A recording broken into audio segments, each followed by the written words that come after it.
बिस्मिल्लाहिर्रहमानिर्रहीम। Pakistan tax academy के 42nd session के अंदर हम हाज़िर खिदमत हैं। सेशन का बाकायदा आगाज़ हम तिलावत कुरान पाक से करते हैं। मोहम्मद अली वान एडवोकेट से गुजारिश करूँगा आएँ तिलावत कुरान पाक से सेशन का बाकायदा आगाज़ करें।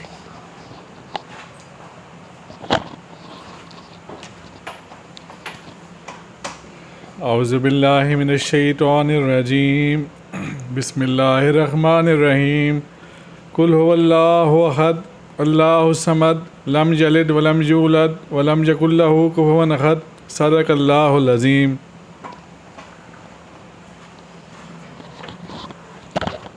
जज़ाकल्लाहु खैर। जैसा कि आपके इल्म है कि हमने अपने लास्ट दो सेशन जो किए, कुछ तो इनकम टैक्स रिटर्न के अंदर जो इश्यूज़ थे उनके ऊपर हमने बात की। फिर कैपिटल वैल्यू टैक्स जिसको अमूम के अंदर मैंने देखा कि इग्नोर किया गया, हालांकि बड़ा इंपॉर्टेंट कानून फिनांस एक्ट 2022 के अंदर आया और उसके ऊपर को बहुत ज़्यादा टैक्स के जो अपडेशंस आई या टैक्स के जो हमारे प्रोग्रामात हुए उसमें उस लेवल पे उसको अपडेट नहीं किया गया, उसके ऊपर बात नहीं की गई। हम इसके ऊपर ऑलरेडी 2 सेशन कर चुके हैं कैपिटल वैल्यू टैक्स के ऊपर भी, और स्पेशली इस बात पे भी एक लेक्चर हो चुका है कि जो बैरून मुल्क इमूवेबल प्रॉपर्टी है, क्या उसके ऊपर फेडरेशन को इख्तियार है कि वो उस पर टैक्स लगा सके कि ना। मीनवाइल आज के सेशन में सबसे पहले हम बात करेंगे कैपिटल वैल्यू टैक्स के रिलेटेड रूल्स जो नोटिफाई हुए हैं उनके ऊपर, कि उनमें क्या प्रोसीजर, क्या लाहे अमल, क्या उसका तरीक़ाकार हमें बताया गया है। और अगर टाइम बचा तो फिर हम question answer session income tax return के रिलेटेड करेंगे। तो उसमें गुजारिश करूँगा सर मंशा सुखेरा साहब से तशरीफ़ लाएँ और कैपिटल वैल्यू टैक्स रूल्स और इसके ऊपर जो करंट लिटिगेशन चल रही है कोर्ट में और बाकी मामला पे हमारी रहनुमाई फरमाएँ।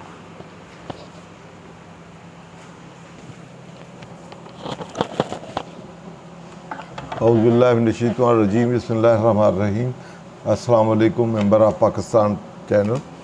तो आज का हमारा मेन टॉपिक जो है वो सीवीटी रूल्स, जो बेटा सीवीटी रूल्स 2022। तो सेक्शन 8 जो इंट्रोड्यूस हुआ था बाय फाइनेंस एक्ट 2022, उसमें उसका सब सेक्शन जो है वो 11 है, जिसके तहत पावर दी गई थी to the federal board of revenue कि वो सीवीटी रूल फ्रेम करे। तो पहले हम देख लेते हैं 11 सेक्शन, सब सेक्शन है 11 of section 8 of finance act 2022। और इसमें the federal board of revenue may by notification in the official gazette prescribe the manner and procedure relating to collection, recovery, refund or any other matter relating to capital value tax. So in the exercise of power of this subsection 11 of section 8 of finance act 2022, तो federal board of revenue ने ये power exercise करते हुए rule frame किए हैं। और rule frame में जो नोटिफिकेशन है, नोटिफिकेशन 1797 है ऑफ 2022 और डेट है 29 सितंबर 2022 को ये इशू हुआ है notification. Federal board of revenue ने इशू किया इन द एक्सरसाइज, इसमें रूल फ्रेम हुए। तो रूल में 10 रूल्स हैं, तो 1 बाय 1 हम इसको डिस्कस करेंगे कि उनके क्या इम्पैक्ट हैं, क्या इम्प्लीकेशंस हैं, रूल रेगुलेशन किस तरह, इसमें हमने कौन सी स्टेटमेंट फाइल करनी है, डिक्लेरेशन क्या करनी है, स्टेटमेंट फाइल क्या करनी है, कलेक्शन के रिलेशन से क्या है, अगर नॉन पेमेंट शॉर्ट पेमेंट है तो उसकी रिकवरी क्या है, जैसे विद होल्डिंग की रिकवरी क्या है, अदरवाइज जो पेमेंट विद द रिटर्न करनी है उसकी रिकवरी कैसे करनी है, एक्सेस पेड हो गया तो उसका रिफंड कैसे करना है, या कमिश्नर को जो रिवीजन की वहाँ हमने डिस्कस किया था तो वो रिवीजन की एप्लीकेशन का प्रोसीजर क्या है, या अपील फाइल करनी है तो उसका क्या प्रोसीजर है।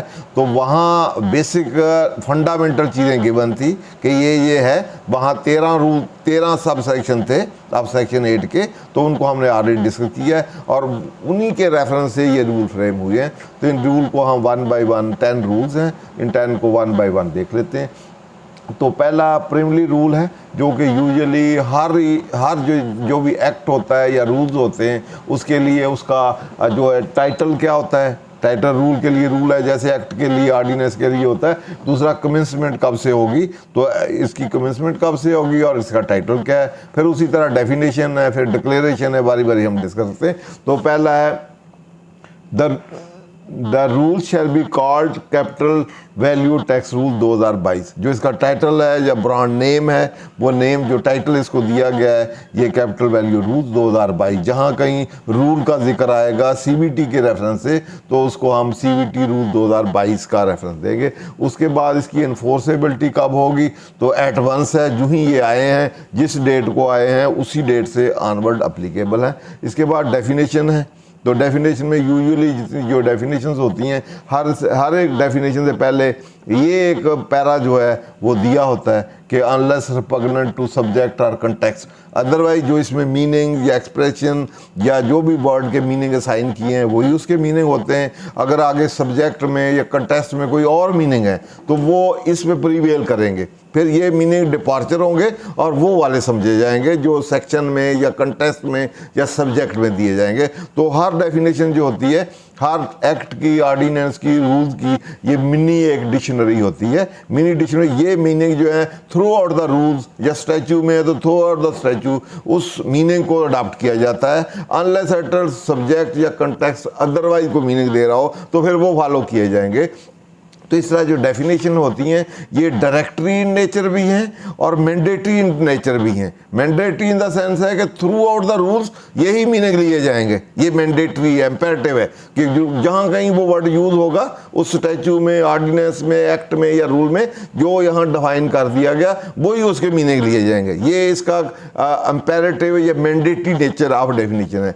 लेकिन डायरेक्टरी नेचर क्या है, वो डिपार्चर है। जहाँ कहीं उस सेक्शन में कोई डेफिनेशन दे दी जाए या वहाँ ये मीनिंग फिट ना होते हों तो वहाँ पर सब्जेक्ट के उसके अकॉर्डिंगली जो मीनिंग एक्सप्रेशन के होंगे वो प्रीवेल करेंगे। फिर इन मीनिंग को हम डिपार्चर कर जाएंगे, वो प्रीवेल करेंगे। तो इसको हम डायरेक्टरी नेचर कहते हैं, क्योंकि ये मीनिंग जो है ये हरफे आखिर नहीं है, आखिरी नहीं है, वहाँ कोई वेरिएशन है तो वो प्रीवेल करेगा। फिर इसीलिए सबसे पहले यही लिखा गया, in these rule unless there is anything repugnant in the subject or context. अगर वो कंट्ररी मीनिंग है, वो उधर रिपग्नेंट है, इससे रिकनसाइल नहीं होते या इनकन्सिस्टेंट है इससे, तो फिर वो प्रीवेल करेंगे। वहाँ वाले उसको सुपरसीड, इसको सुपरसीड करेंगे। तो ये इसकी डायरेक्टरी नेचर है कि डेफिनेशन जो इस मिनी डिक्शनरी में दी गई है डेफिनेशन, ये डायरेक्टरी नेचर है। अगर वहाँ कोई और चीज़ है कंटेक्स्ट में और मीनिंग उसके लिए गए तो वो प्रीवेल करेंगे।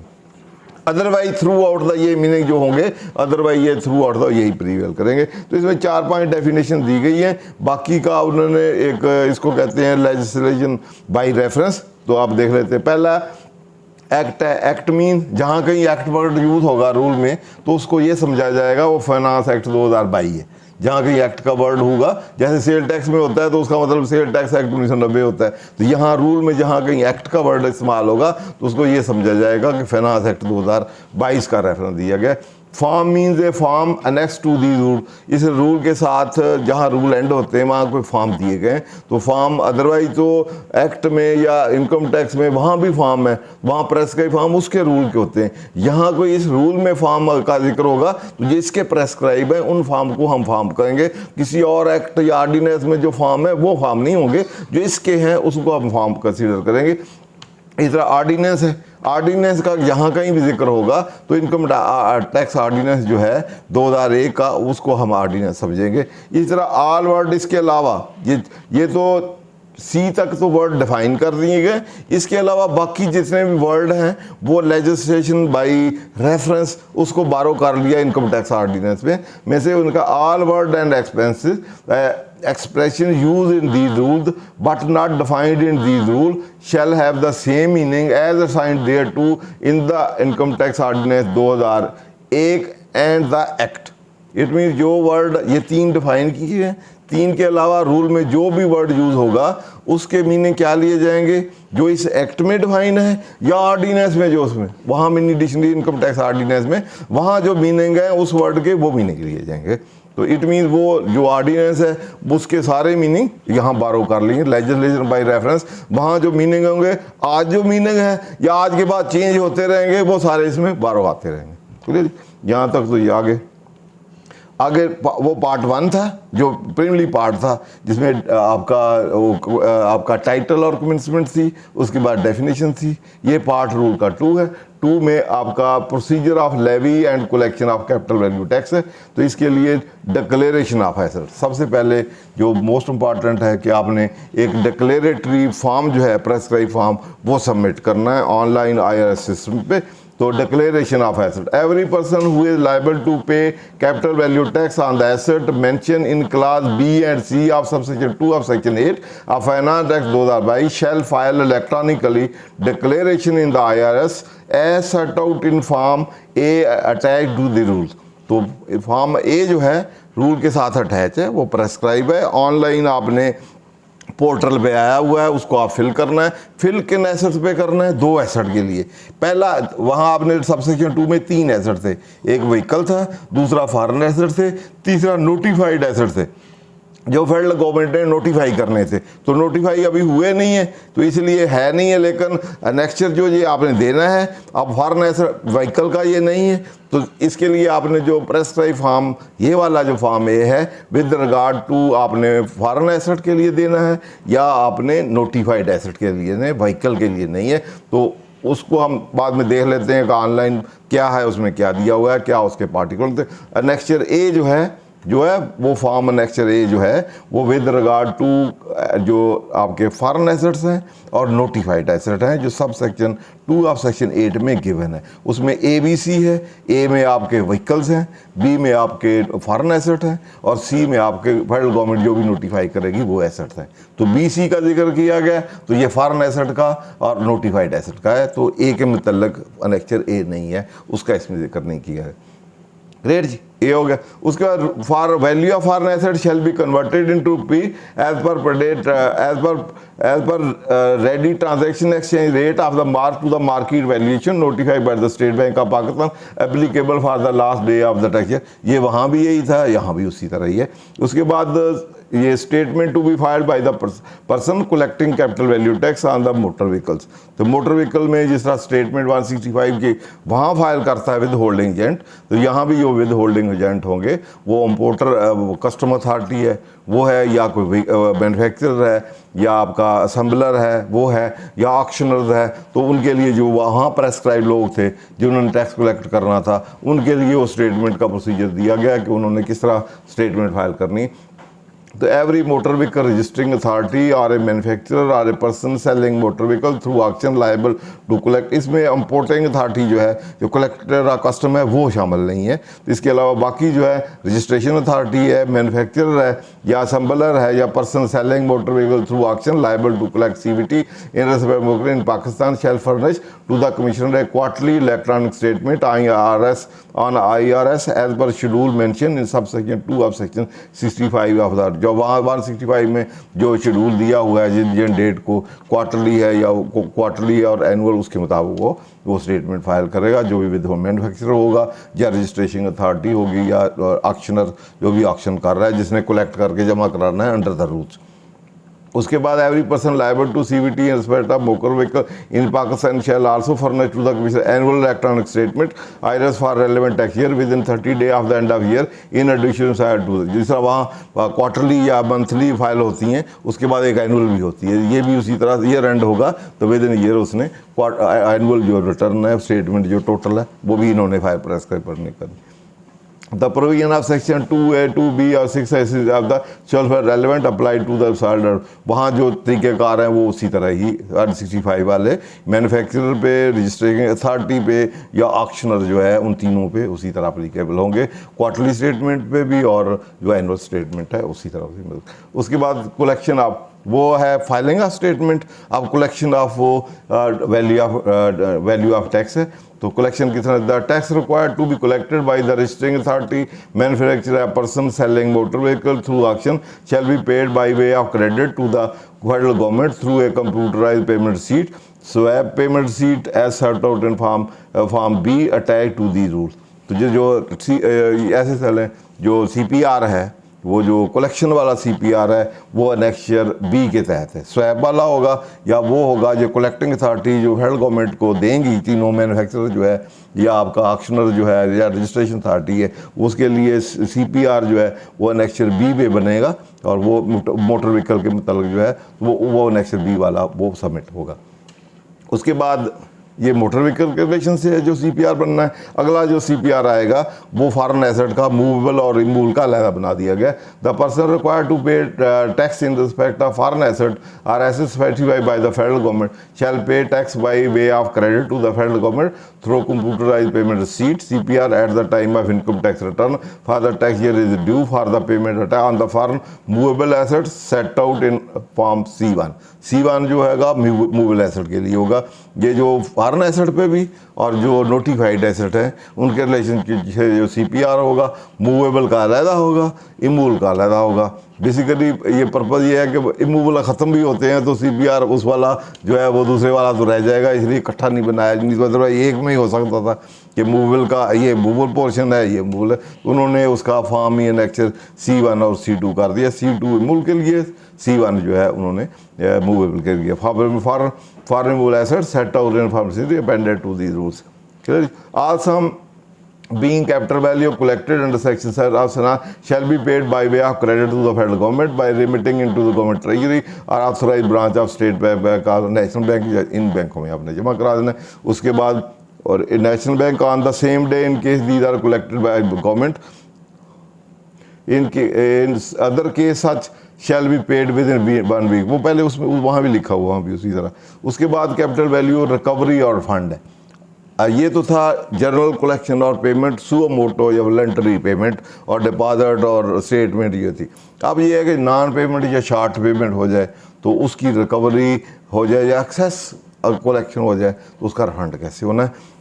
अगर आप खुद पेमेंट नहीं करते या कलेक्टिंग अथॉरिटी जो है वो कलेक्ट नहीं करती या शॉर्ट कलेक्ट करती है या आपने रिटर्न के साथ जैसे जमा कराना है फॉरेन एसेट पे या नोटिफाइड एसेट पे आप जमा नहीं कराते या शॉर्ट जमा कराते हैं तो उस सिचुएशन में रिकवरी का क्या प्रोसीजर होगा, ऑर्डर कैसे पास होगा और ऑर्डर कैसे, या कलेक्टिंग अथॉरिटी नहीं करती जैसे 161 है उधर तो 162 है, उसी तरह वो सेक्शन जो है उसी तरह की लैंग्वेज के इधर डाले गए। तो जो असेसिंग ऑफिसर है या ऑफिसर ऑफ इनलैंड रेवेन्यू है उसी तरह उसको अथॉरिटी दी गई है कि वो रिकवर कर सकता है। तो उसके लिए ये collection of tax from the defaulter where for any reason the capital value is not paid और short paid by way of credit to the federal government by the person liable to pay tax.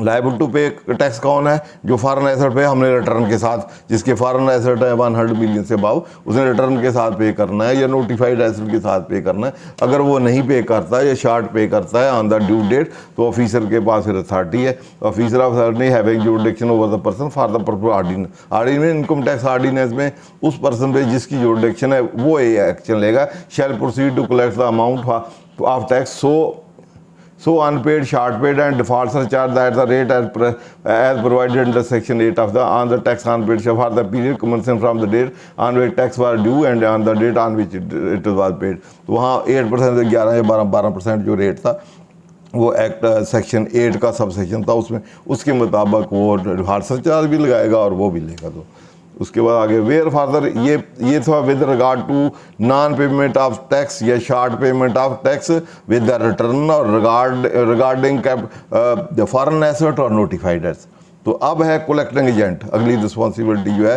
अगर collecting agent जो है vehicle वाले या manufacturer या auctioneer वाले या registration authority वाले अगर वो नहीं कलेक्ट करते वो 161 और 162 वाले जो प्रोसीजर हैं उसके मुताबिक where by any reason the capital value is not paid or short paid by way of credit to the federal government by a person required to collect। ठीक है ना, यहाँ वहाँ रिक्वायर्ड टू पे था, यहाँ रिक्वायर्ड टू कलेक्ट है। Collecting authority जो है जिनको नॉमिनेट किया गया है या विद होल्डिंग या कलेक्टिंग एजेंट जो हैं अगर वो नहीं करते जब वो रिकॉर्ड है and pay the tax the officer of inland revenue having jurisdiction over the person for the purpose of ordinance shall proceed to collect the amount of tax so unpaid, short paid and default surcharge at the rate provided under section 8 of the act on the unpaid short paid for period commencing on the date on which tax was due and ending on the due on which it was paid। तो उस period का वो default surcharge card जो भी 12% जो rate है उधर उसके मुताबिक वो भी रहेगा ओरिजिनल में।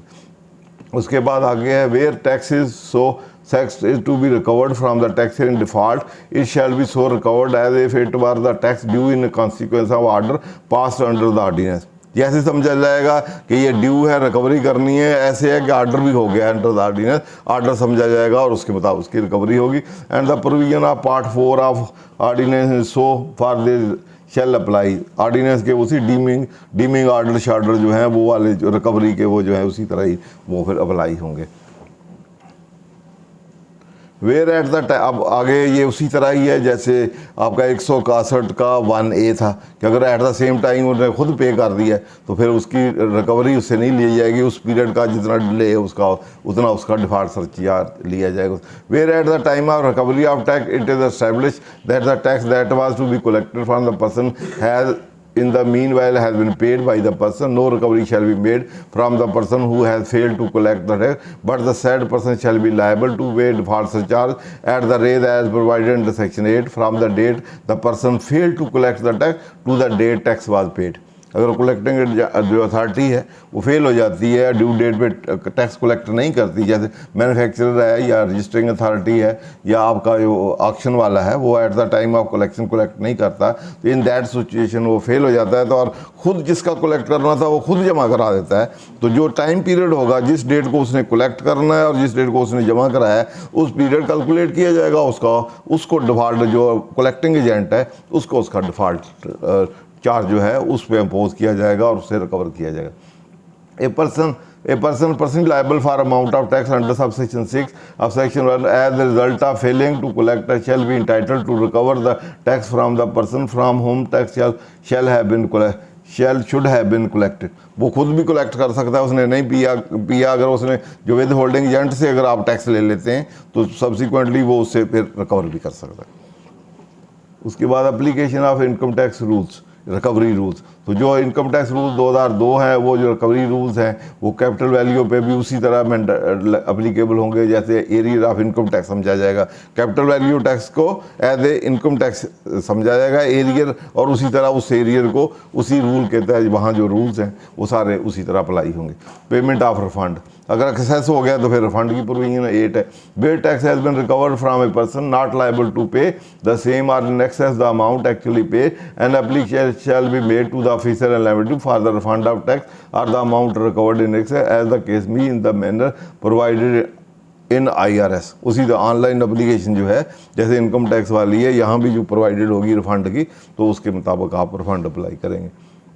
Officer of inland may for verification of claim applicant for refund that call for such particular document evidence as deemed appropriate। जहाँ जैसे उधर होता है रिफंड 170 में आप एप्लीकेशन देते हैं, आपसे रिकॉर्ड डॉक्यूमेंट मांगते हैं, तो यहाँ भी उसी तरह वहाँ 170 की आप एप्लीकेशन देते हैं, यहाँ इसका प्रेस्क्राइब होगा तो वो दे देंगे, नहीं तो अदरवाइज वो दे देंगे, तो वो आप देंगे तो एविडेंस मांगेगा, उसके बाद आपके वो एवेल्यूएट करेगा। Where officer is satisfy that the applicant was not liable to pay the tax और tax has been recovered in excess of the amount actually payable, he shall refund the tax or the amount recovered in excess as the case may be to the applicant by an order in writing। तो उसका order in writing पास कर देगा। अगर आपने refund बिल्कुल ही आपको वो applicable नहीं था और पे किया है, या आपको वो एप्लीकेबल था और आपसे एक्सेस आपने पे कर दिया है, तो एक्सेस की आप एप्लीकेशन देंगे, वो डॉक्यूमेंट लेगा, फिर उसके मुताबिक आपका ऑर्डर रिफंड ऑर्डर जो पास कर देगा। रिफंड में भी made under this rule shall not absolve applicant to pay the tax if at any time it is found that person was liable to pay the tax or the amount refunded should have not been refunded। और बाद में पता चला है कि आपने तो ले लिया फ्रॉड से रिफंड, एक्चुअल आप लायबल थे, तो फिर आपको रिफंड जो है वापस करना पड़ेगा, तो उसी तरह जो रिकवरी प्रोसीजर होंगे वो होंगे। रिवीजन बाई कमिश्नर, तो वहाँ था कि अगर आपको ऑर्डर पास हो जाता है रिकवरी का ये, तो आप रिवीजन की एप्लीकेशन दे सकते हैं, तो यहाँ इसका प्रोसीजर दे दिया है कि आपने प्रोसीजर क्या करना है। A person may apply to the commissioner having jurisdiction over the person for revision of any order pass by the officer in limited in the manner provided in IRS में जो procedure होगा online appeal जो revision की वहाँ format देगा, उसके मुताबिक यहाँ ऑर्डर इस सेक्शन इस रूल रीड विद सेक्शन 8 जो होंगे ऑर्डर होंगे तो वहाँ आप प्रोविजन फाइल कर सकते हैं। Where after making such inquiry as necessary the commissioner consider the order require revision the commissioner may make such revision the to the order as commissioner deem fit by an order. अगर revision समझता है कि revision करने वाली है तो revision कर देगा, तो रिवीजन के लिए आगे फिर उसकी क्या करेगा वो ये है। If an order is remanded back by the commissioner for modification, alteration, implementation of director और de novo proceeding, the order giving effect to the direction of the commissioner shall be issued with 120 day. उसने अगर remand कर दिया है या D नोवा जैसे ऐसे पहले कुछ भी नहीं हुआ या मॉडिफाई कर दिया है या अल्टरेशन कर दिया है, तो उसकी इम्प्लीमेंटेशन डायरेक्शन जो है वो इस पीरियड के अंदर अंदर उसको जिस कमिश्नर को भेजा है उसने करनी होगी। उसके बाद अपील है, अगर कोई आर्डर आप अपील में जाते हैं, वहाँ अपील का प्रोसीजर दिया हुआ था तो इनकम टैक्स में अपील जाएगी, तो उसी तरह जो 127 वाली अपील है, person decide by with the order pass by the commissioner और officer of inland revenue under this section may prefer appeal before the commissioner appeal against the order as provided section 127 वाला जो है। उसके बाद all the provision of part 2 और chapter of X of the ordinance shall apply accordingly. तो पहली appeal, दूसरी, तीसरी जो जैसे भी, इसके बाद ट्रिब्यूनल में फिर हाई कोर्ट रेफरेंस, उसी तरह वो सारा चैप्टर अप्लाई होगा। वही सारा income tax ordinance through legislation by reference appeal का यहाँ इनकॉर्पोरेट कर दिया गया। उसके बाद ये एनेक्चर है, पहला एनेक्चर ए है, ये डिक्लेरेशन का है, जहाँ एसेट्स होंगे ये सारे होंगे, आपके वैल्यू कितनी है, फेयर वैल्यू कितनी है, 1% क्या है, टैक्स कन्वर्जन क्या है, पहले फॉरेन करेंसी में क्या है, किस कंट्री में कन्वर्जन रेट क्या है, अमाउंट क्या है, आगे फिर कैलकुलेशंस हो जाएगी। ये डिक्लेरेशन है।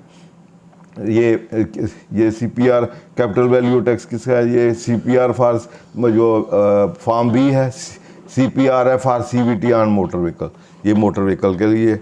तो उसी तरह नेक्स्ट जो आपका बनता है वहाँ चलान बनता है। उसके बाद C1 है immovable property, CPR for foreign movable asset, वही ऑनलाइन आप उधर देखेंगे, उधर से फिल करेंगे, फिल करके जमा कर। आगे इमूवेबल प्रॉपर्टी के लिए ये फॉर्म C है, C rule 5, CPR foreign immovable asset, तो ये उसका CPR बनाएंगे अलग।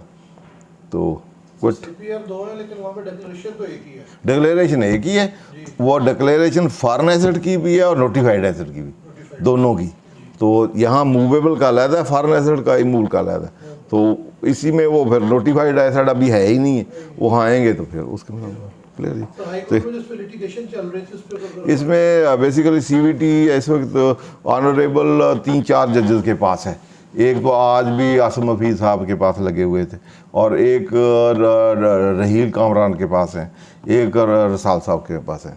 तो 3 जगह डिफरेंट जगह पे, कहीं और भी होंगे। तो उसमें बेसिक इशू जो है, ये बेटा कॉन्स्टिट्यूशन निकालें, 3 बेसिक फंडामेंटल इशूज़ हैं, हम उनको फिर रिवाइव कर लेते हैं। क्योंकि फॉरेन एसेट आपके पास अगर 100 मिलियन से अबव हों तो आपको रिक्वायर्ड है कि उस पर 1% आपने टैक्स देना है, और फॉरेन एसेट की डेफिनेशन जो हर साल देना है, और हर साल देना है, और 2022 से देना है। पहले ही तो इशू है कि पास्ट एंड क्लोज ट्रांजैक्शन जो है उस पर 2022 का रिट्रांसपेक्टिव अप्लीकेबिलिटी है या नहीं है, ये सेकेंडरी है। पहला देखते हैं। तो पहला इसमें इशू जो है, जो कोर्ट के पास है, वो है with regard to entry number 50 में।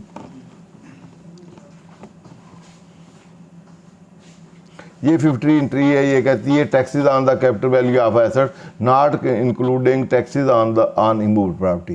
तो इस एंट्री को देखें तो ये जो एंट्रीज होती हैं ये फील्ड ऑफ लेजिस्लेशन है। These are not power of the legislation, these are field, कि इस फील्ड में ये अथॉरिटी, ये जो फेडरल लेजिस्लेशन है 142 को हम पढ़ेंगे तो उसमें लिखा हुआ है कि इसमें जो ये एंट्रीज हैं या ये फील्ड हैं, इसमें पार्लियामेंट के पास है कि इन फील्ड के मुताबिक लेजिस्लेशन करे। और इस फील्ड में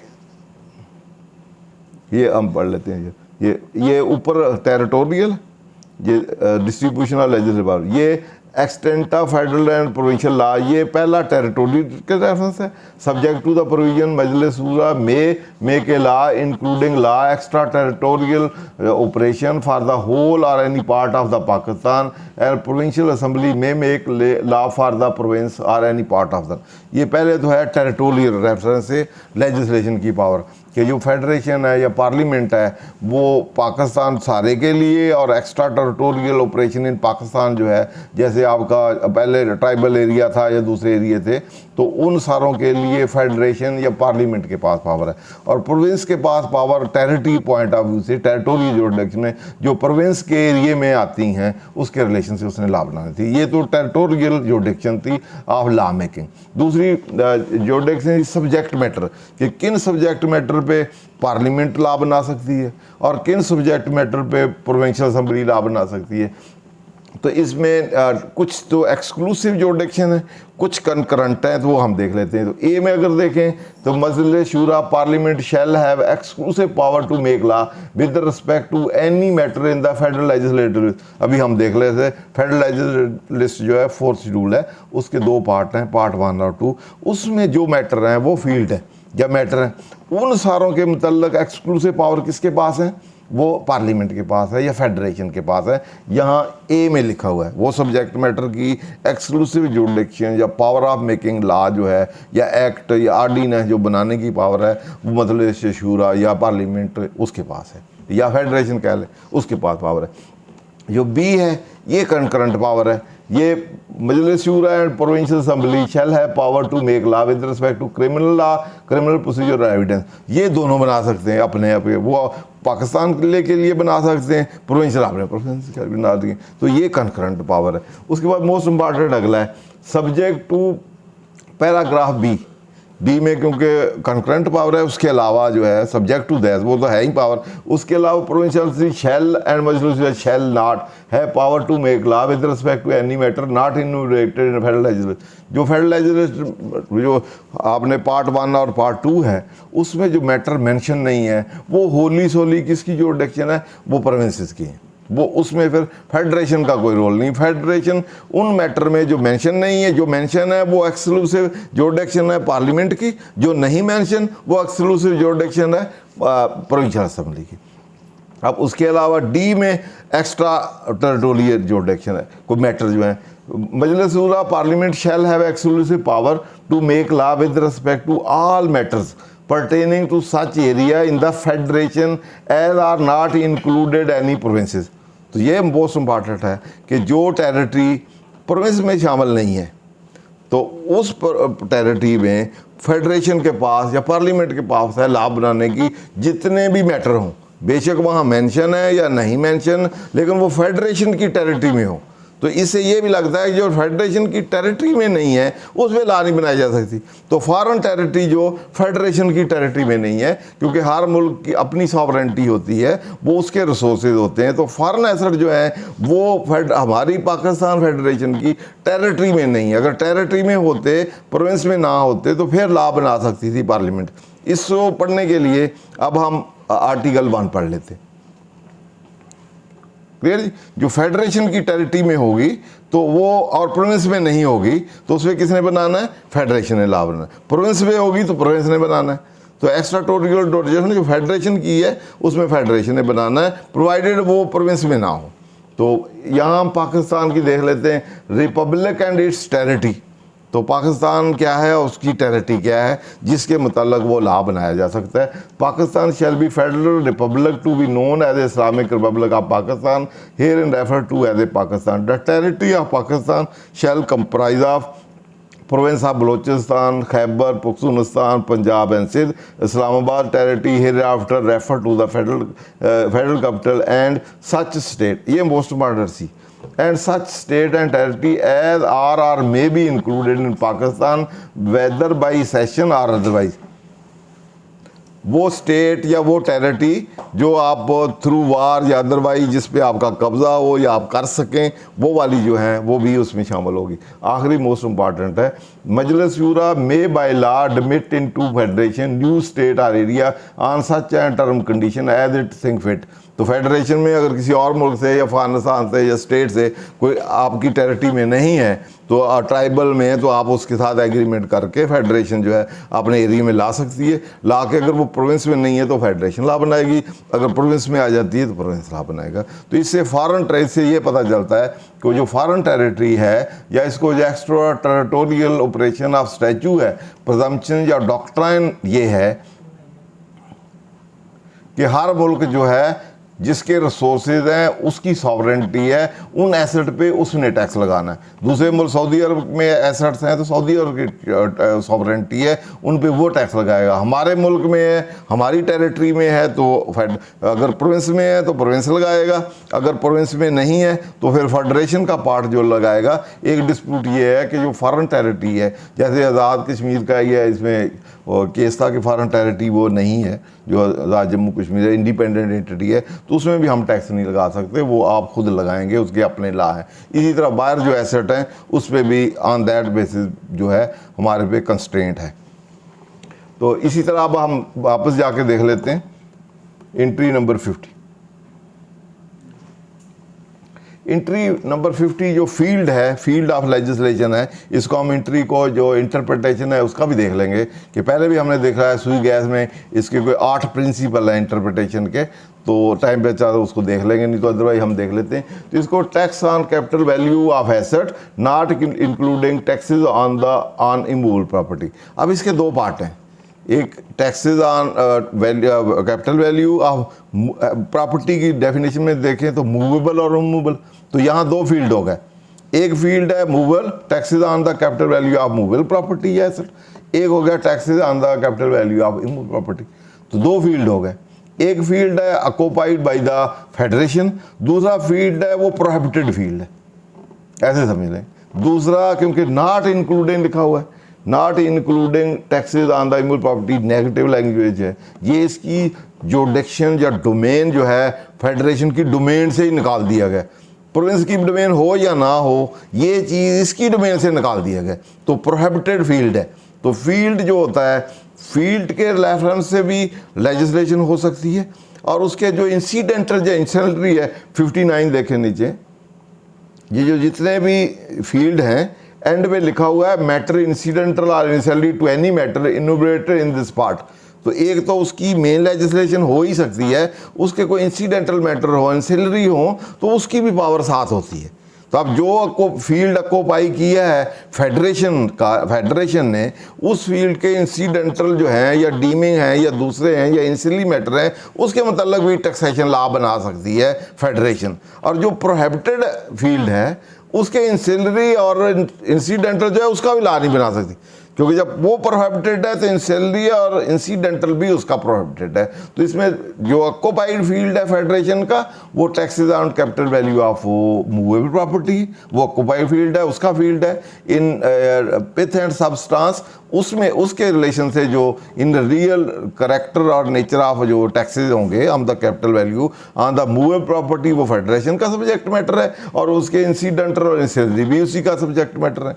इस तरह जो प्रोहिबिटेड फील्ड है, प्रोहिबिटेड फील्ड कौन सा है, वो प्रोहिबिटेड है taxes on the immovable property, वो प्रोहिबिटेड वहाँ भी प्रोहिबिटेड है, और उसके इंसिडेंटल जो है या उसके इंसिलरी है वो भी प्रोहिबिटेड है। ना डायरेक्टली या इनडायरेक्टली इमूवेबल प्रॉपर्टी जो है, जिसको हम कलरेबल लेजिस्लेशन कहते हैं, डायरेक्टली या इनडायरेक्टली उसकी लेजिस्लेशन, क्योंकि कॉन्स्टिट्यूशनल बार है, कॉन्स्टिट्यूशन ने बार कर दिया फेडरेशन को कि आप इस पे टैक्स नहीं लगा सकते, तो ये विद इन द एम्बेट या डोमेन ऑफ फेडरेशन है ही नहीं है। फेडरेशन जो है टैक्सेस ऑन इमूवेबल प्रॉपर्टी या उसके इंसिडेंटल या इंसिलरी उसमें मैटर पे लगा नहीं सकती, due to prohibition and constitutional bar imposed by the constitution under entry number 50। तो क्योंकि ये फील्ड है और साथ रीड विद आर्टिकल 142 सी और वो जो डी हमने देखा है, क्योंकि जो पार्लियामेंट की जो सी के तहत प्रोविंस जो है इस चीज़ से एक्सक्लूडेड है या इधर है, उसके रिलेशन से पार्लियामेंट जो है वो लॉ नहीं फिर बना सकती। क्लियर? इसमें हम देख लेते हैं कि जब इस तरह का लॉ बनाया जाए तो उसको फिर कोर्ट में जब चैलेंज करते हैं तो कोर्ट को उसको किस तरह करना है, क्या हो सकता है उसमें। तो उसमें एक तो हमने पिथ एंड सबस्टांस वाला डॉक्ट्रिन है, एक ऑक्यूपाइड फील्ड वाला जो भी हमने डिस्कस किया है, एक इसमें ये है कि आपका इस तरह की अगर कोई लेजिस्लेशन बन जाए जो कि वो कॉम्पिटेंट ना हो, तो लेकिन वो लॉ बना दे that appear to be as a within the competency, लेकिन actually within the competency ना हो, तो उसको हम कहते हैं कलरेबल लेजिस्लेशन, जिसमें एक पावर को, जो पावर ऑफ लेजिस्लेशन है, उसको कैमोफ्लेज किया हो, लगती ऐसे हो कि ये विद इन द कॉम्पिटेंसी है लेकिन एक्चुअली ना लगती हो, किसी के साथ मिक्स कर दी हो। जैसे फॉरेन एसेट की डेफिनेशन देखें हम पहले, अभी सेक्शन सब सेक्शन 13 का सी है,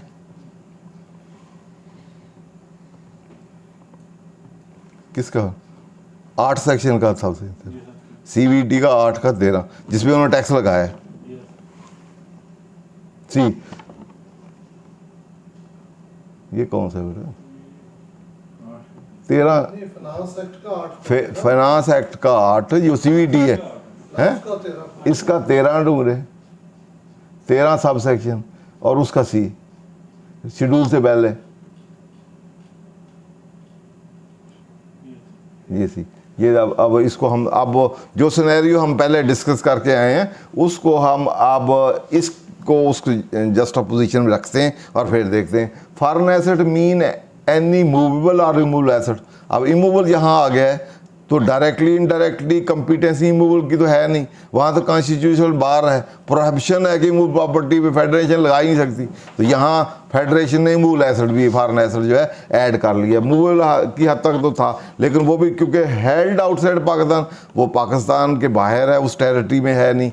वहाँ जो सेक्शन 142C था तो वो फेडरेशन की टेरिटरी में हो तो फिर हर सब्जेक्ट पे लगा सकता है। या उस पाकिस्तान की उस टेरिटरी या उस पावर में ना हो तो उस पर लगा नहीं सकता। हमने आर्टिकल 1 भी पढ़ा है। तो इसलिए आउट ऑफ द टेरिटरी है तो वेदर यहाँ वो अदरवाइज कह रहा है वेदर डायरेक्टली या indirectly include but not real estate हो मॉर्टगेज हो सारी चीज़ों पे उन्होंने एसेट लगा दिया है। तो इसलिए इमूव प्रॉपर्टी तो प्रोहिबिशन फील्ड है, प्रोहिबिटेड फील्ड पे लगा दिया है। तो इसको हम फिर वही करेंगे कि on the face of it तो लगता है कि वो बिल्कुल सही है उन्होंने लगाया होगा लेकिन इन एक्चुअली जो इन रियलिटी जो है ये कलरेबल लेजिस्लेशन है। तो कलरेबल लेजिस्लेशन के लिए उसको फिर कोर्ट के पास पावर है कि उसको स्ट्राइक डाउन करे। तो हम कलरेबल लेजिस्लेशन बाज मोहम्मद काकर केस देखते हैं, उसमें उन्होंने 8-10 प्रिंसिपल ले डाउन किए हुए। तो in the light of that वो फिर स्ट्राइक डाउन कर सकते हैं। इसमें इंडियन जूरिसडिक्शन से काफ़ी सारे इंडिया ये पैरा 95 है, इससे पहले 94 है, उसमें इंडियन जूरिसडिक्शन से काफ़ी सारे केस ले डाउन करते हुए अल्टीमेटली जी बेटा हैं चलो आगे आएंगे ना, आगे रूल है ये एक सारे रूल हैं। इसके एंड के बाद फिर ये कंक्लूड जो किया है 96 पैरा ऊपर वो इंडियन जूरिसडिक्शन के सारे कलरेबलाइजेशन के मतलब केस लाज हैं और अल्टीमेटली विल कंक्लूडिंग जो है वो 96 में है कि कलरेबलाइजेशन क्या है। तो जब आप इसको एग्जामिन करते हैं करने के बाद फिर आप स्ट्राइक डाउन कर सकते हैं। तो कोर्ट इसको देख सकता है from the about in the case law the following principle are deduced कि कलर रेबलाइजेशन है क्या, वो किस तरह बनती। तो इनका द होल डॉक्ट्राइन जो है कलर रेबलाइजेशन का डॉक्ट्राइन है revolve itself into the question of competency of a particular legislator to enact a particular law. If the legislator is competent to pass a particular law the motive which employed it to act are really irrelevant. Motive या purpose का कोई तल्लक नहीं है। Competency है तो लगा सकता है, इनकम्पिटेंट है तो नहीं लगा सकता। मोटिव का कोई तल्लक नहीं कि पर्पज़ ये है वो है, उसका कोई तल्लक नहीं। वो बाय इम्प्लीकेशन उसको इग्नोर करना है, इररिलेवेंट है, उसका कोई तल्लक नहीं। In other word in the substance of the act that is material and not merely a form or outward appearance, and if the subject matter is substance is something which is beyond the power of that legislator to legislate upon, the form in which law is clause would not save it from condemnation। कि अगर आपकी power में नहीं है तो उस situation में फिर आपने अगर उस पर ला बना दिया है तो उसको पर्पज़ या ऑब्जेक्ट या वो उसको नहीं बचा सकेगा, तो उसको स्ट्राइक डाउन नहीं होना है। क्लियर जी कि उसका इन सब्सटेंस अगर वो विद इन पावर नहीं है जिसमें वो लेजिस्लेट, जैसे हमारा था कि इमूवेबल प्रॉपर्टी पे प्रोहिबिशन है, कॉन्स्टिट्यूशनल बार है, तो अब इसको कोई ऑब्जेक्टिव या सब्जेक्ट या पर्पस वो नहीं इसको बचा सकेगा। उसको फिर आपने स्ट्राइक डाउन ही करना है, जो आगे हम देखेंगे सेवर डाउन करना है या इसको री डाउन करना है, उसके आगे रूल देखेंगे। तो उसको फिर उससे नहीं बचाया जा सकता, उसको आपने करना है। The legislator can only make a law with in its legislative competency. वही लॉ बना सकता है जो उसकी कम्पिटेंसी है। तो एंट्री नंबर 50 हमने पढ़ा है, तो उसकी कम्पिटेंसी क्या है, legislation on capital value of movable property, और उसको बार कर दिया गया कॉन्स्टिट्यूशन बार लगा दिया गया, प्रोहिबिशन लगा दी है taxing on the immovable property. अब उसकी कंपिटेंसी नहीं है टैक्सिंग करना इमोल प्रॉपर्टी को, लेकिन उसने डायरेक्टली इनडायरेक्टली वहाँ कर दी है, तो इसलिए वो विद इन दैट उसकी कंपिटेंसी नहीं है। इट लेजिस्लेटिव फील्ड में B circumscribed by specific legislative entry are limited by fundamental right created by the constitution, कि वो वहाँ जो उसके तहत वो कंडीशन लगाई गई है, कंडीशन से उसको ख़त्म कर दिया गया कि ये लेजिस्लेशन नहीं है तो वो उस पर अकॉर्डिंगली नहीं की जा सकती। The idea conveyed by the expression colourable legislation is that although apparently legislator in passing the statute purported to act within the limit of its power, yet in substance and in reality it transgressed these power, the transgression being veiled by what appears on proper examination to be mere presence or disguise। तो disguise या आपका कैमोफ्लेजिंग उससे जाहिर होता है। On the appearance पे आकर देखें, फॉर्म में देखें तो वो लगता है कि विद इन लेजिस्लेटर उसकी कंपिटेंसी है, लेकिन अगर आप उसको प्रॉपर एग्जामिन करें, उसको देखें तो उससे पता चलता है कि एक्चुअली फैक्चुअली और इन रियलिटी वो उसकी पावर में नहीं थी। यहाँ जैसे उसने लाया गया कि वो ऐसे पार्लियामेंट लगा सकती है जी, लेकिन इमूवेबल प्रोहिबिशन है, तो उसको अगर लगाया है डायरेक्टली इनडायरेक्टली तो विद इन दैट नहीं थी, वो फिर उसकी कलरेबलाइजेशन है, कैमोफ्लेजिंग है, डिस्गाइज्ड है। तो इस सिचुएशन में तो उसको प्रॉपर एग्जाम से पता चलता है। Where challenges made on this ground, what has to be proved to be satisfaction of the court is that though the act ostensibly is within the legislative competency of the legislator in question, in substance and reality it cover a field which is outside its legislative competence। वही बात है कि जो field उसकी outside competency थी वो भी उसने साथ, जो कंपिटेंसी वाले के साथ जो इनकम्पिटेंसी फील्ड था वो भी साथ मिला लिए। तो यहाँ उसकी पावर तो थी मूवेबल एसेट से, उसने साथ उसको खींच लिया, साथ मलायन कर लिया है जो इमूल प्रॉपर्टी थी उसको भी, तो उसको कलरेबलाइजेशन कहेंगे। The whole doctrine of colour revolve itself into the question of competence particular to act a particular is the legislative company to pass particular the motive which employs, उसी को फिर उसने रिपीट किया। It is the only when legislature has no power to legislate frame a legislation so camouflaging, वही इस तरह वो camouflaging करे, it has to appear to within competency when it knows it is not, जबकि वो जानता है कि विदिन कंपिटेंसी नहीं है, लेकिन कैमोफ्लेजिंग लेजिस्लेटर ने इस तरह की है कि वो लगता है कि उसकी विदिन लेजिस्लेटर है। It can be set legislation so enacted is a colourable legislation, तो वो उसको हम कहेंगे फिर जो कैमोफ्लेजिंग हो, डिस्गाइज्ड हो, तो उसको हम कहेंगे कि ये कलरेबल लेजिस्लेशन है। If in pith and substance legislation does not belong to a subject falling within the limit of its power but is outside it, the mere form of legislation would not determinative of the legislative competency। तो उसकी जब उसके mayor उसकी form या उसको presentation को देखने से वो विजन कंपिटेंसी नहीं आएगी, वो आउटसाइड द कंपिटेंसी रहेगी और उसको लायबल टू रहे। इसी तरह examine on the touchstone of principle, ये जो कंटेम्प्ट ऑर्डिनेंस है 2000 is a colourabilization at is beyond the legislative competence होता है एंड अकॉर्डिंग अनकॉन्स्टिट्यूशनल पार्ट। तो ये इसी तरह इन रूल पे टच स्टोन पे इसको टेस्ट लगाते हुए उसको स्ट्राइक डाउन किया है। तो इसी तरह हमारे वाला है, सेम प्रिंसिपल अप्लाई करें तो उसमें एप्लीकेबल है और उसको स्ट्राइक डाउन हो सकता है। ये केस खोला है कि आपने क्या किया? केस इटसेल्फ किधर? हाँ,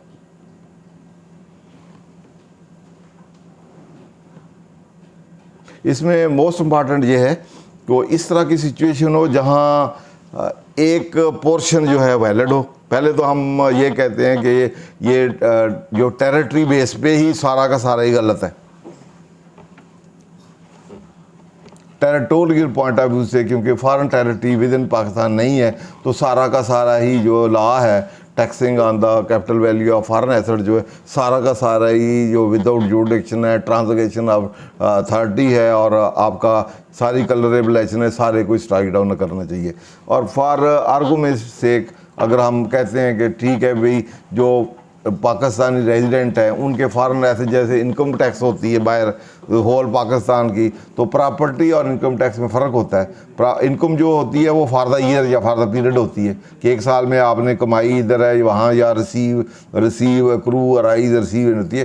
प्रॉपर्टी तो होती है ओवर ईयर बनी होती है, जो हो सकता है आपकी वहाँ की सारी आपकी इनकम से बनी हो, तो वो वाली जो है इस साल के एंड पे पिछले 15-20 सालों की बनी हुई है, पिछले सालों की इनकम से कुमुलेट होकर बनी है, तो प्रॉपर्टी के लिए वो रूल अप्लाई नहीं होता जो इनकम टैक्स के इनकम के लिए रूल अप्लाई होता है। Cruise right, deem to cruise right, तो जो फिर उसमें हमने पहले डिस्कस भी किया था कि जो फॉरेन नेशनल है, अगर वो इधर आके 182 दिन 83 दिन रह जाएं तो क्या उसकी प्रॉपर्टी सारी टैक्सेशन, वो रेजिडेंट तो बन जाएगा, क्या उसकी प्रॉपर्टी बाहर सऊदीयन की सारी प्रॉपर्टी इधर टैक्स हो जाएगी? उसको 1% देना पड़ेगा। या कोई ब्रिटेन हो वो इधर रह जाए तो क्या उसको देना पड़ेगा? या ड्यूल नेशनलिटी, एक बंदा कनाडा का भी इधर है, इधर 183 दिन गया, हम कहें जी सारी प्रॉपर्टी कनाडा में सारी ज़िंदगी जो आपने बनाई है वो आप टैक्स दें इधर, तो इसलिए डिफ़िकल्ट है रिकवरी ये वो इनको इन्फोर्स करना।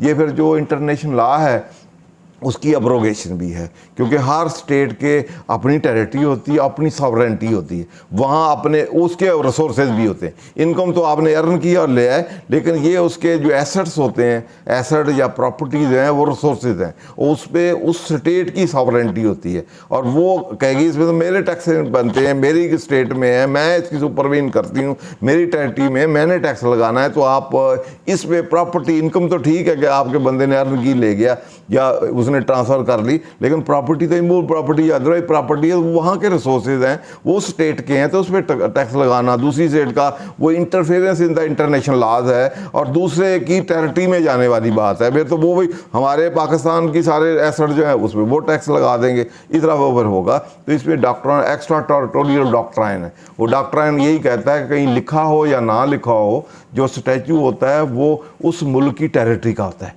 हर जगह लिखा होता है कि इन पाकिस्तान टैक्स लेवी, जो भी इशू हम देखते हैं कमेंसमेंट या एक्सटेंट का लिखा होता है कि पाकिस्तान में टेरिटरी, हर एक में ना भी लिखा हो तो जिस मुल्क ने लॉ बनाया है तो उससे ये डीम किया जाता है और ये प्रिज्यूम किया जाता है, ये कैनन है कि उस टेरिटरी का है, जहाँ तक उसकी टेरिटरी है। टेरिटरी को हम डिफरेंट एंगल से इंटरप्रेट कर सकते हैं।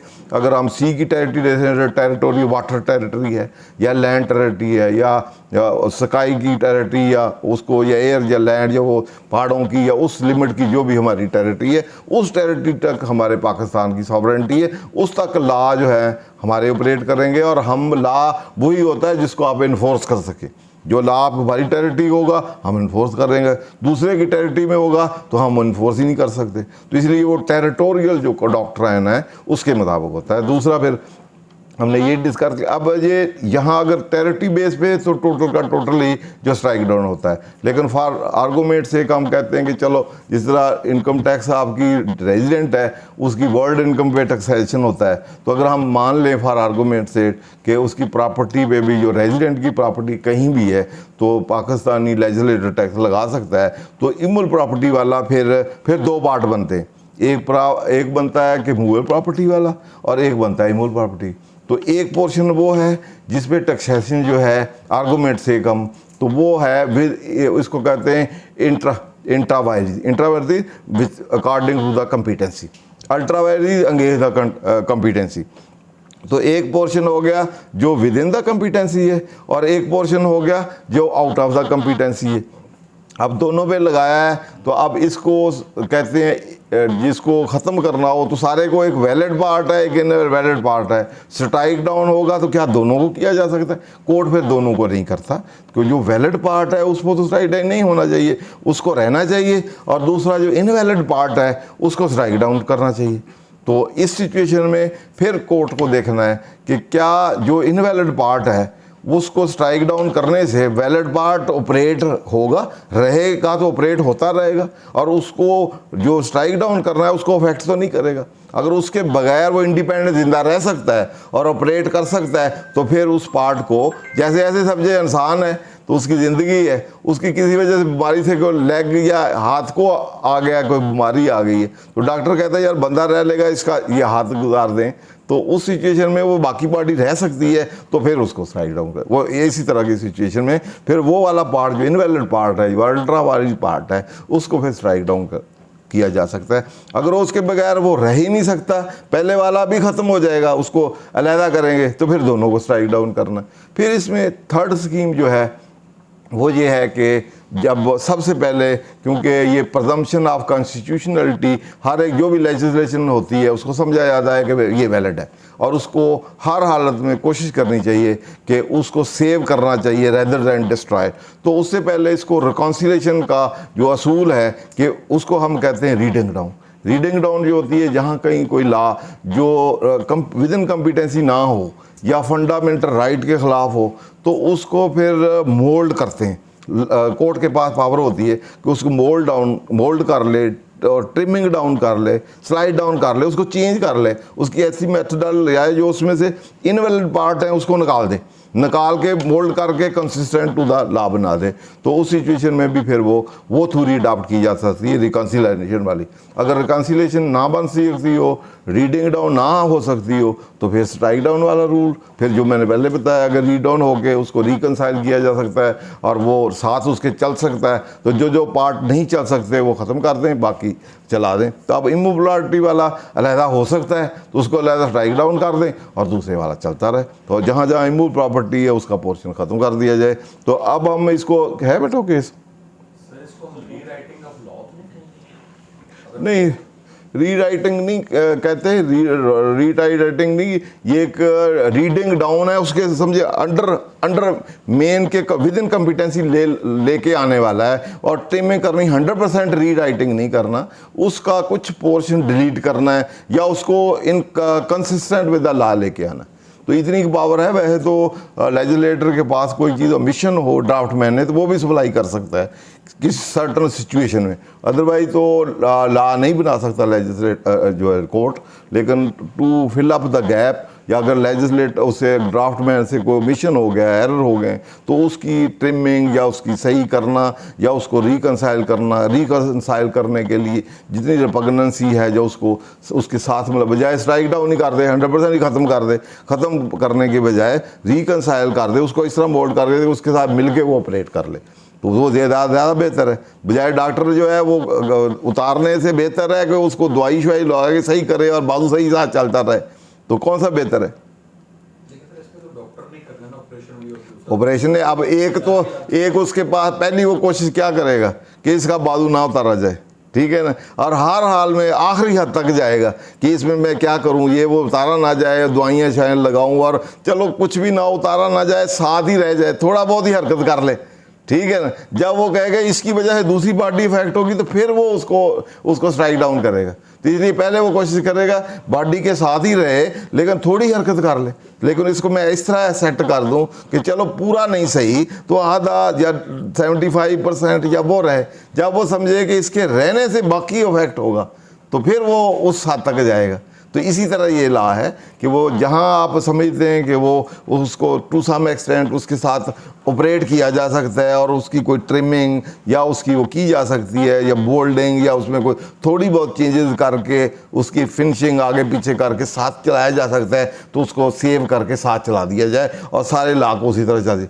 जहाँ वो समझता है कि इसको रहने से दूसरे को भी ये ख़राब करेगा, तो फिर दूसरी वाली बात सोची जाएगी कि फिर इसको अलहदा कर दिया जाए।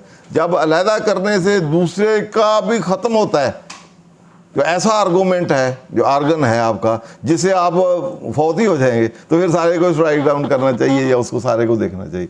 तो इसलिए इनको सबने देखते हुए, तो ये है बेटा, नहीं वो वाला बाद में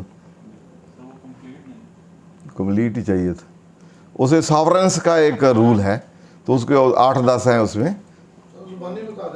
यही है कि ये जो मैंने बताए, यही वाले के पहले आप उसको देखें कि रिकंसाइल हो सकता है कि नहीं, मोल्ड हो सकता है कि नहीं, तो उसको सही करें, ट्रिम डाउन करें, नहीं होता तो फिर आप स्ट्राइक करें, फिर एट द एंड फिर करें, सेव हो सकता है तो सेव करें। वही बात इसमें तो रीडिंग डाउन के, तो इसमें भी कुछ है। देख 2011 PTT1 देखिए बेटा, मैंने कहा था वो पूरा आप इसमें भी रूल है, आगे देख, ये रीडिंग डाउन के रूल हैं, थ्योरी ऑफ रीडिंग डाउन। कहाँ सी रूल थी उसमें? 8-10 प्रिंसिपल, जैसे कलरेबलाइजेशन के थे ना, बाद मोहम्मद केस में आगे अगला पैरा था, उसमें उसके 8-10 उसके भी प्रिंसिपल दिए हुए। आपके पास रिट भी पड़ी होगी, उसमें भी रिप्रोड्यूस मैंने करवाए थे। प्रिंसिपल्स का ओरिजिनेटर कौन है? नजरिया ज़रूरत है या कौन है? नहीं, बेसिकली ये ओरिजिनेटर तो देखो ये लॉ बहुत सालों से आ रहे हैं। तो बेसिकली पर्पस तो ये है कि जब कॉन्स्टिट्यूशनली कोर्ट के पास चीज़ आए, एक लेजिस्लेटर दुनिया में, तो लेजिस्लेटर को समझा जाता है कि वो सबसे सुप्रीम है। हमारे इस्लामिक लॉ में उसको सुप्रीम नहीं समझा जाता। हमारे इस्लाम लॉ में कुरान और सुन्ना जो है, इंजेक्शन ऑफ इस्लाम जो वो सुप्रीम है, ठीक है ना। उसका ओरिजिनेटर कौन है? हमारी सॉवरेंटी बिलोंग टू अल्लाह, तो हम वो करते हैं। अब आगे कोई फ़िका या वो चीज़ आए, कोई चीज़ बनाएं, वो अब टीवी आ गया, इसके मतलब रूल लग रहे हैं, तो हम किस टच स्टोन पे देखेंगे? कुरान सुन्ना पे देखेंगे ना। तो कोई चीज़ें इनकन्सिस्टेंट होंगी, हम कहेंगे भाई फारग करो इसको, ठीक है। हम कोशिश करेंगे जो उसकी चीज़ें जो हैं, जो उससे कॉन्ट्राडिक्ट हैं, अल्टावाइज है, उनको ट्रिम करके ख़त्म करेंगे। जो उसके साथ चल सकती हैं वो चलाएंगे। नए सिस्टम जितने भी आएंगे, इज्तिहाद है या दूसरी चीज़ें हैं, नई चीज़ें हैं जो उस वक्त नहीं थी, तो हम उसको कहेंगे उस पैरामीटर, उस टच स्टोन में देखें। पहले कुरान है, फिर सुन्ना है, हदीस है, उस टच स्टोन में देखेंगे। फिर आगे फ़ुक़हा है, वलियाला है, उन्होंने जो सिस्टम बनाए उसको देखेंगे, तो उसके कर रहे हैं। इसी तरह ये लॉ जो हैं, रीडिंग डाउन, ये वही चीज़ें हैं, नाम फ़र्क है। ये सेवरेंस अलहदा कर देना, तो अलहदा करके ख़त्म करना, या चलाना या ना चलाना, या उसके मुताबिक करना, ये चीज़ें तो वही हैं। ये फ़र्क ये है कि ये इंग्लिश में, तो इंग्लिश लॉ डेवलप हुए हैं, तो उसके मुताबिक उन्होंने जब डिफरेंट कोर्ट में different things I, legislative law बनाने वाला और है, लॉ बनाने वाला और है, इन्फोर्सिंग अथॉरिटी एग्जेक्टिव है, और कोर्ट के पास जाता है तो वो उसने इंटरप्रेट करना है या लॉ जो एक्सपाउंड करना है, उसमें जो गलतियाँ हैं या अदरवाइज है, या एक लॉ सुप्रीम लॉ है जैसे कॉन्स्टिट्यूशन है, उसके नीचे सब कॉन्स्टिट्यूशनल लॉ हैं, एक्ट हैं, रूल्स हैं, फिर उन्होंने उसको कंपैरिजन करना है कि कोई लॉ ऐसा तो नहीं जो कॉन्स्टिट्यूशन में जो फंडामेंटल है उसके ख़िलाफ़ है, तो उसको उसके मुताबिक कैसे करना है, या ख़त्म ही कर देना है या उसके मुताबिक करके चलाना है। तो मेन आपकी, जैसे हमारा कॉन्स्टिट्यूशन कुरान और सुन्ना है, हमने हर चीज़ को उस टच स्टोन में देखना है। जहाँ कॉन्स्टिट्यूशन है तो नीचे लॉ बनाए लेजिस्लेटर, इसको हम उस टच स्टोन में देखना है कि उसकी खिलाफ वर्जी तो नहीं, जो चीज़ें उसके ख़िलाफ़ हैं, बिल्कुल ख़िलाफ़ हैं तो फारग। कोई चीज़ें सही करके उसके मुताबिक की जा सकती हैं तो मुताबिक कर दें। जो फिगर कंबाइन चीज़ हो, आधी सही हो आधी गलत हो, इसको सेवरेंस हम प्रिंसिपल लगाते हैं कि आधी सही है, जो सही है यार उसको तो रहने दें, जो गलत है आप उसको देखें, उसको सही बना लें, सही बनती ठीक है, नहीं दूसरा रीड डाउन कर दें। तो इसका मतलब, इसको हम ऐसे रीड डाउन का मतलब है इसको उसका सबसर्वेंट समझ के हम पढ़ें, और जो चीज़ें उससे इनकन्सिस्टेंट है उसको ख़त्म कर दें उसमें से। इसको रीडिंग डाउन कह लें। रीड डाउन मीन जो वो चीज़ है उसके विद इन दैट इसको बना दें। ये in order to resolve the conflict between two provision, जहाँ दो प्रोविजन में कोई कन्फ्लिक्टिंग आ जाए या कोई चीज़ आ जाए, तो वो theory of for the provision is clear is to relied to interpretative tool of reading down. Just Ajmal Mian Ilahi cotton में भी ये रीडिंग डाउन, वैसे इंडिया से वो पहले पुराना है, तो उनके reading theory of reading down is rule of interpretation which is resorted to by the court when they find provision read literally seem to offend a fundamental right और falls outside the competency of particular legislator. तो read down कब apply करना है? जब कोई fundamental आपका law बना हुआ है, जैसे हम कहेंगे कुरान पाक है कोई फंडामेंटल, हमारा कुरान पाक हदीस है, कोई लॉ या कानून किसी ने बनाया है, वो उससे हम देखेंगे उसके कंट्राडिक्ट नहीं है, या फंडामेंटल राइट कॉन्स्टिट्यूशन उसके खिलाफ है, तो फिर इसको हम इस रूल को अडॉप्ट करते हैं। इस रूल का पर्पज़ ये होता है कि हम वो जो भी लॉ बने, क्योंकि वो लेजिस्लेटर ने बनाया, उसको सेव करें, डिस्ट्रॉय ना करें। सेव करने के लिए हम क्या करें? एक तो डिस्ट्रॉय तो होगा कि स्ट्राइक डाउन ही कर दें, पहले हल्ले ही हम कहेंगे स्ट्राइक डाउन पे, तो कहते हैं ये रूल सही नहीं है।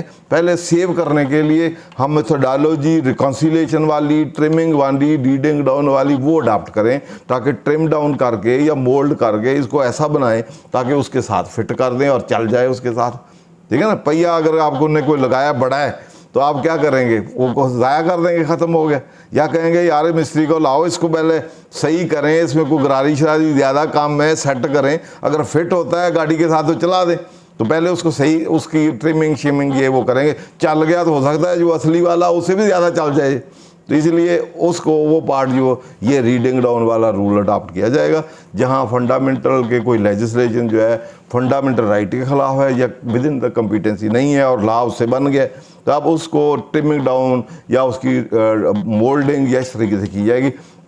इन इंटरेस्ट कर in view of the above the किधर ये है, ये इसमें theory rule of interpretation resorted to by the court where provision read literally seem to offend fundamental of all outside in interpreting the provision statute the court will presume that legislature was intended to be intra vires and also reasonable।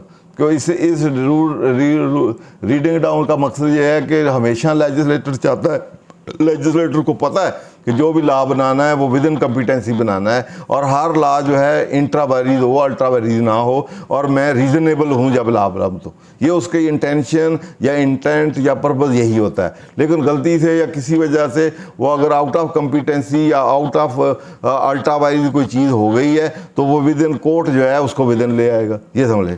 अब उन्होंने कहा जी वो with in that इधर की reasonable. The rule followed is that the enactment is interpreted consistent with the presumption which impute to the legislator an intention of limit the direct operation of enactment to the extent that is permitted. The legislator is presumed to aware of its limitation as also attribute to intention not to disturb the existing law beyond what the objective requires. It is construed as a operative between certain person or certain circumstance or certain purpose only, even though the language expresses no such circumstance of the field of operation to sustain law by interpretation the rule. The reading down provision of statute put into operation the principle that so far as reasonably possible to do so, the legislator should be construed as being within its power. It has a principal effect that where act is expressed in language of generality which may capable if read literally by apply matter beyond the relevant legislature, the court will construe it in the more limited sense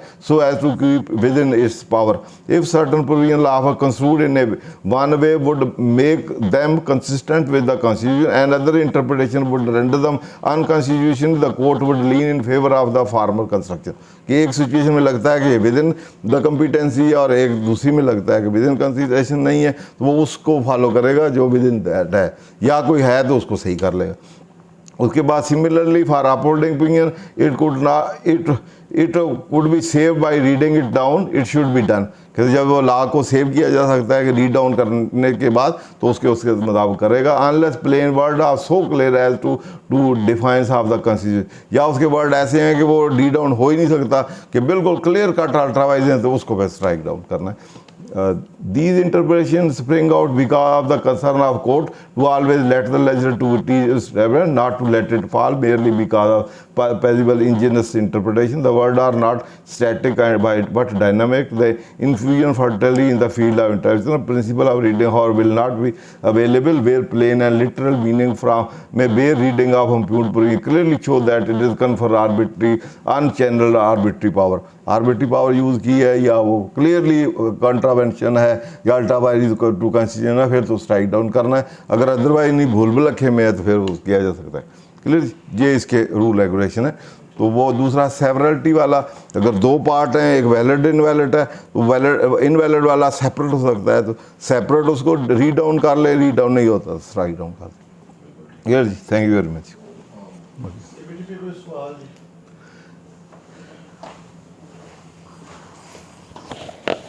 इसमें एक थोड़ा सा रह गया जो हमने इसमें दो क्वेश्चन कर दिए, एक तो थेरेटी वाला और एक हमने कर लिया है कि इमूव प्रॉपर्टी वाला।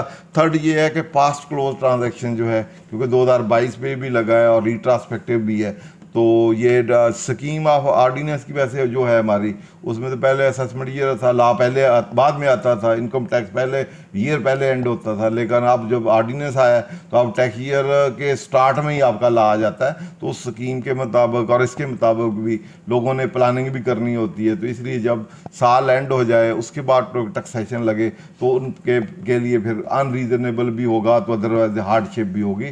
तो इसलिए रिट्रास्पेक्टिविटी या पास्ट एंड क्लोज ट्रांजेक्शन है उस पर टैक्स लगाना, रीओपनिंग टू दैट है, तो उसमें भी केस ला है। वैसे तो लेजिस्लेटर के पास पावर होती हैं कि एक्सप्रेसली वो रिट्रास्पेक्टिव भी किसी लॉ को लगा सकता है और प्रॉस्पेक्टिव भी लगा सकता है, लेकिन यूजुअली क्योंकि उसमें इलीगली में और भी 1969 PLD इसमें भी होल्ड किया है कि उन्होंने 322 है, तो इसमें भी लेजिस्लेटर जो है वो जो पास एंड क्लोजर ट्रांजैक्शन है उस पर नहीं लगाना चाहिए।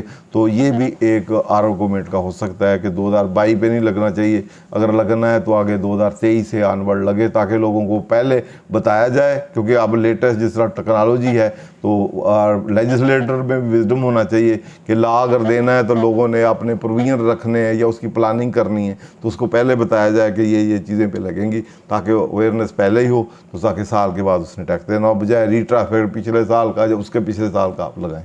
ठीक है, थैंक यू। सर क्वेश्चन, अगर हमारा फॉरेन एसेट वहाँ पर फॉरेन में है और उस पर हमने अगर टैक्स दे दिया हुआ है एसेट्स पे, और वहाँ से अगर हमें एग्जेम्पशन मिल जाए तो क्या वो एप्लीकेबल नहीं है यहाँ पे अगर हम जो है साल अटैच कर दें? हाँ बैठे। या दूसरी जो हाँ डबल ठीक ठीक ठीक, क्योंकि सेक्शन यहाँ डबल टैक्सेशन की फिस्कल अविजन और डबल टैक्सेशन की प्रोटेक्शन है, और दूसरा ये है कि फॉरेन टैक्सेशन 2-3 तरीक़ों से, एक तो हर एक की ट्रीटी होती है, एक मुल्क की दूसरे के साथ हो तो फिर वो ट्रीटी में डिटरमिन करते हैं कि टैक्सेशन वहाँ होगी या यहाँ होगी, तो उस ट्रीटी के मुताबिक दोनों कंट्री एग्री होते हैं। जहाँ कहीं ट्रीटी ना हो तो फिर हर मुल्क का अपना कानून है। हमारे मुल्क में जो फॉरेन सोर्स इनकम है, यहाँ जो रेजिडेंट जनरल रूल है इनकम के पॉइंट ऑफ व्यू से, कि जो रेजिडेंट है उसकी वर्ल्ड इनकम टैक्स पाकिस्तान में होगी, और जो नॉन रेजिडेंट है उसकी ओनली पाकिस्तान में जो होगी वो होगी, और जब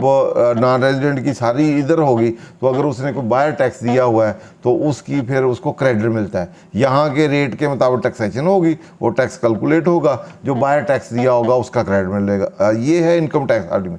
CVT में क्योंकि जो सेक्शन 8 है इसमें ऐसी कोई चीज़ नहीं दी गई, अगर वहाँ प्रॉपर्टी पे दिया गया है या कोई ट्रीटी है मुल्क के साथ, फिर उसकी कैसे टैक्सेशन होनी है, या उस प्रॉपर्टी पे कोई टैक्स दिया गया है तो उसके लिए वैसे फेडरल गवर्नमेंट को पावर दी है कि किसी चीज़ की एग्जम्पशन कर सकती है, एसेट को एडलेस कर सकती है, लेकिन साथ ये भी होना चाहिए कि अगर उस प्रॉपर्टी पे वहाँ टैक्स दिया हुआ है तो वो उसके लिए फिर उसका क्रेडिट जिस तरह इनकम टैक्स में है तो यहाँ भी कोई उसका क्रेडिट या उस तरह की कोई मेथोडोलॉजी या ट्रीटी है तो दोनों मुल्कों में तो किसने टैक्स करना है वो भी होनी चाहिए, क्योंकि अदरवाइज इंटरनेशनल लॉ है उसको ऑफेंड करेगा। तो अगर वो वैलिड है, सही है, पहले तो हम कहते हैं वैलिड ही नहीं है, अगर वैलिड है तो वो प्रोविजन जो डबल टैक्सेशन वाली है तो वो वाली फिर डबल प्रोटेक्शन जो वहाँ की प्रॉपर्टी है, वहाँ की स्टेट ने टैक्स लगाए होंगे और वहाँ से इनकम जनरेट हुई होगी जिससे बनी होगी उस पर भी उसने टैक्स लिए होंगे, फिर प्रॉपर्टी पे भी टैक्स चल रहे होंगे, तो क्लियर, तो उसके लिए फिर वो उसकी हो सकता है विद होल्डिंग भी हो, अदरवाइज भी हो,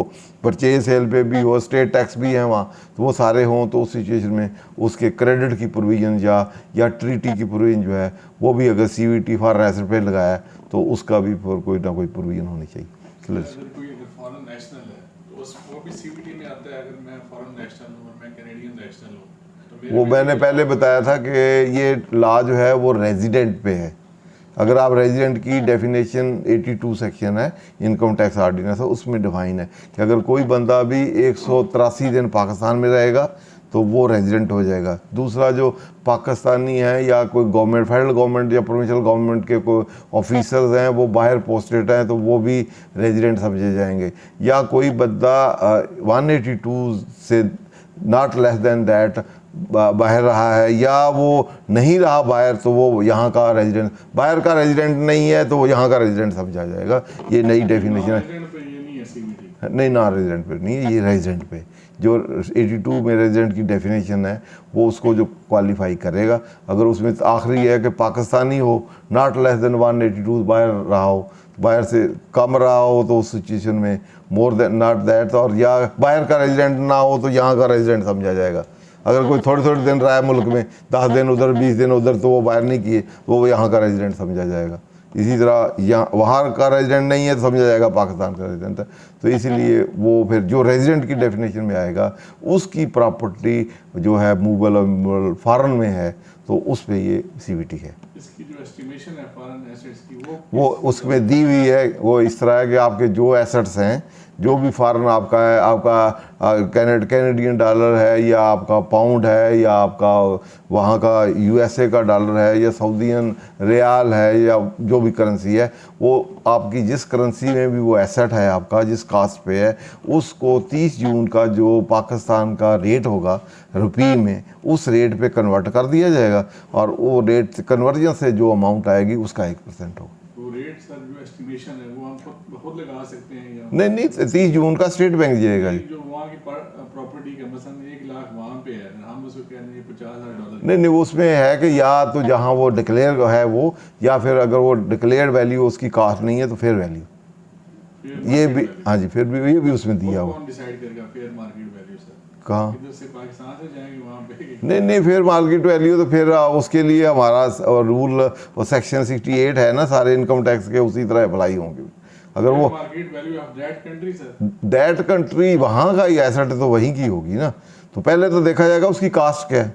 हर एसेट की कास्ट तो होती है ना, तो कास्ट आपने कितने में लिया हुआ है आपने डिक्लेयर की होगी, और उस कास्ट को ही आपने कन्वर्ट कर देना है इनटू जो भी प्रिवेलिंग रेट है ऑन 30/6/2022 या 23-24 ऑनवर्ड, ठीक। उसकी करेंसी रेट जो है, करेंसी भी तो रेट भी तो बढ़ता रहता है ना। आपने कहा कि मैं 10 लाख पाउंड का है तो 10 लाख पाउंड को हर साल पाउंड इस साल अगर 250 का है, अगले साल 300 का आ जाएगा, अगले साल 400 हो जाएगा, तो अकॉर्डिंगली वैल्यू बढ़ती रहेगी। अगर वो प्रॉपर्टी हमने 10 साल पहले ली हुई फॉरेन, वही कास्ट पे ही होगा ना, अगर हमने 10 साल पहले, फिर भी जरूरी है हालांकि वो तो इनहेरिटेड है या वो जो भी है प्रॉपर्टी 30 जून को अगर है तो उसकी जो भी कास्ट 20 साल पुरानी भी है, जितनी फॉरेन करेंसी में है उसको कन्वर्ट कर दी जाएगी इनटू रुपी।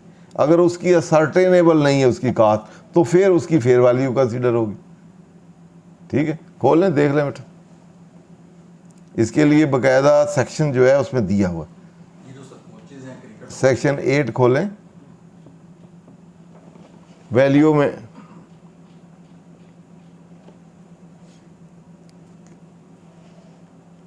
नीचे है जहाँ वैल्यू वाला है, इसके एंड पे है, ये उसकी वैल्यू है, यहाँ फॉरेन एसेट की। In case of foreign mention in between the, ये देखें, the value shall be number 1 the total cast of the foreign asset on the last day of the tax year in relevant foreign country converted into rupee as per exchange rate notified by the State Bank of Pakistan for the said date। पहली ये बात होगी कि जो उसकी asset की cast है, जो भी जब भी खरीदा है उस, जैसे एक तो होती है जब आप खरीदते हैं कास्ट, एक बाद में कोई एडिशन इम्प्रूव में करते हैं तो वो भी ऐड होती है। कास्ट के principle section 75-76 income tax ordinance में पहले भी हमने पढ़े, तो वो उसकी जो कास्ट होगी तो वो कास्ट 30 जून को जो होगी उसको कन्वर्ट करेंगे इनटू पाक रुपी रेट, जो डॉलर का या पाउंड का या जो भी है, और जो स्टेट बैंक ने उस दिन रेट है उससे कन्वर्ट करके वो अमाउंट आएगी, वो उसकी कास्ट समझी जाएगी, उस पर 1% लगेगा। दूसरा मेथडोलॉजी, पहली methodology, where cost of foreign asset as provided in paragraph 1 can not be determined with reasonable accuracy, कि कास्ट का नहीं पता चल रहा है। फिर क्या करना है, the fair value of the asset on the last date of the tax year in relevant foreign currency, उस फॉरेन करेंसी में फेयर वैल्यू करेंगे डिटरमिन उस मुल्क की, वहाँ फिर उसको कन्वर्ट करेंगे इनटू रेट, तो फिर वो आ जाएगी, फिर उस पर लगा देंगे। दोनों मेथड हैं, पहले वाला है तो ठीक है, नहीं तो दूसरे पे आ जाए। क्लियर जी, ये आंसर्ड है इसमें सारे।